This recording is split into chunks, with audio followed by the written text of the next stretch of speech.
mu karere ka Nyamagabe aho haje umwihariko wabo aho bise mbikore nanjye biroroshye.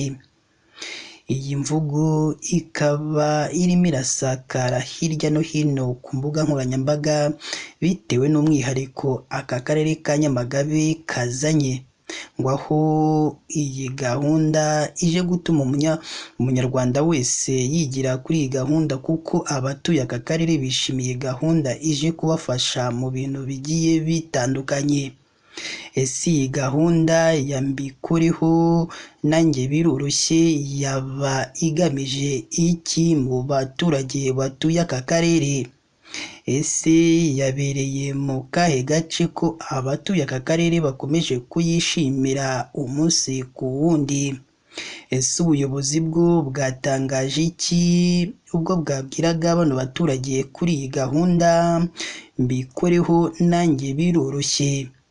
Ibi rero n'ibindi tutababwiye nibyo tuje kubaramburira mu makuru yacu y'uyu munsi. Niba ari ubwa mbere udusuye jya munsi y'iyi nkuru urabona ijambo subscribe cyangwa sabone, utukandaho n'akazogera kaza nako bwakandeho. Icyo gihe uzaba ushimangiye yuko ugiye kujya uba uwa mbere mu kubona amakuru meza ya KN Radio tugenda tubagezaho umunsi ku wundi.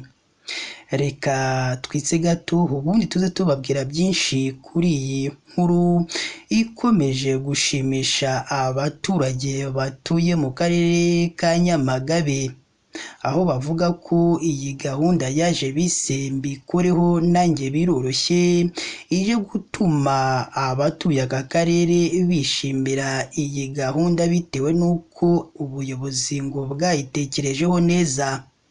Tubibutse ko iyi yo ari KN Radio.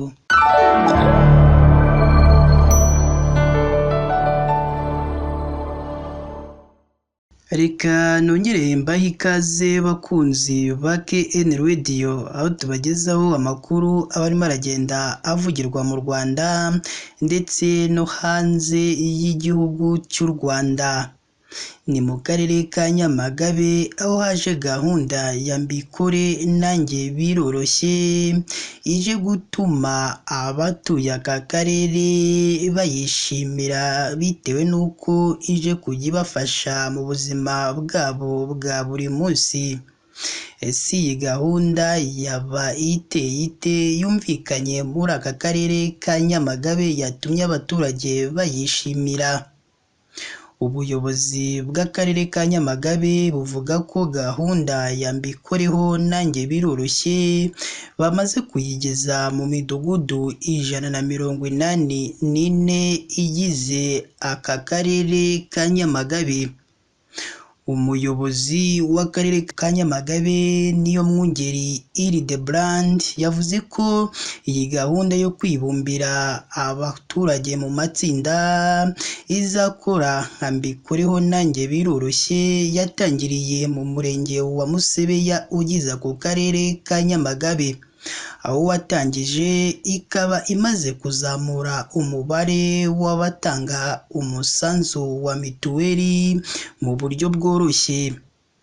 Niyomwungeri avuga ko iyi gahunda itazakomeza kwitwa gutyo kubera ko uyu ari umwihariko w'abatuye umurenge wa Musebeya, gusa akavuga ko bikora kimwe.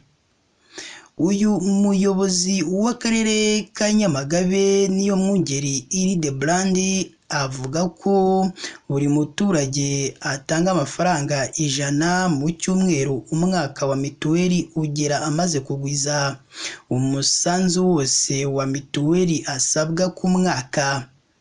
Uyu muyobozi w'akarere ka Nyamagabe Hildebrand Niyomwungeri avuga ko ubu igerageza baritangirije mu midugudu 184, bivuze ko muri buri kagari bafashemo imidugudu 2 gusa.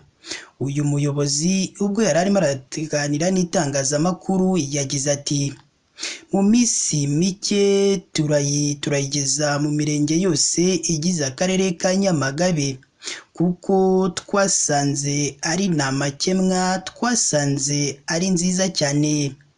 Mbarubukeye Ferdinand, umwe mu batuye mu murenge wa Musebeya, avuga ko mu myaka hafi 3 gahunda bamaze bayitangije, gahunda ya mbikoreho nanjye biroroshye yatumye abaturage bagorwa no kubona ibihumbi 3 bya mituweli icyarimwe biborohera.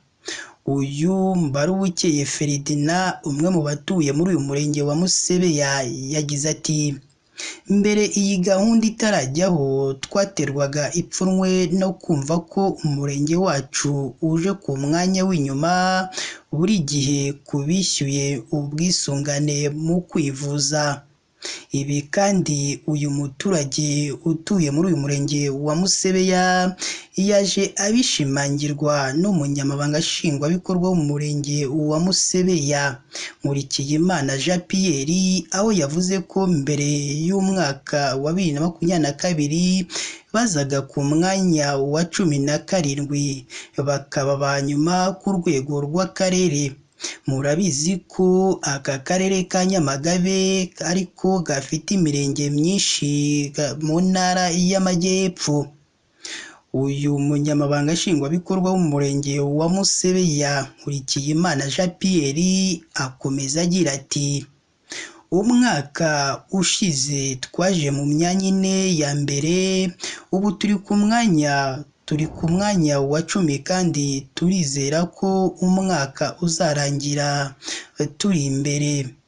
Uyu munyamabanga nshingwabikorwa w'umurenge wa Musebeya, Nkurikiyimana Jean Pierre, akomeza avuga ko hari ubwo abaturage batanga iyo misanzu bakarenza intego bihaye, asagutse bakayasubiza abaturage bayatanze, ubundi bakajya kuyakoresha mu bindi bigiye bitandukanye.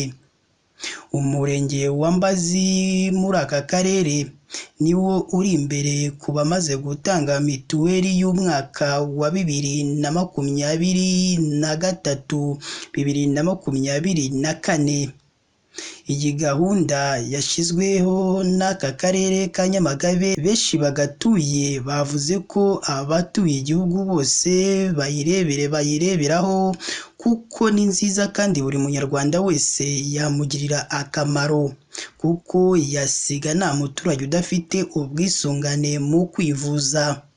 Hirya no hino mu gihugu cy'u Rwanda, ubuyobozi buhora bugira inama abaturage bubakangurira kugura ubwisungane mu kwivuza, kuko iyo umuntu agize ikibazo bikamusaba ko ajya kwivuza biramworohera, kuko amafaranga yari gutanga aragabanuka. Ni naha natwe dusoreje amakuru yacu y'uyu munsi. Niba ari ubwa mbere udusuye, jya munsi y'iyi nkuru urabona ijambo subscribe cyangwa sabone, utukandaho n'akazogera kaze nako ugakandeho. Icyo gihe uzaba ushimangiye yuko ugiye kujya uba uwa mbere mu kubona amakuru meza ya KN Radio tugenda tubagezaho umunsi ku wundi.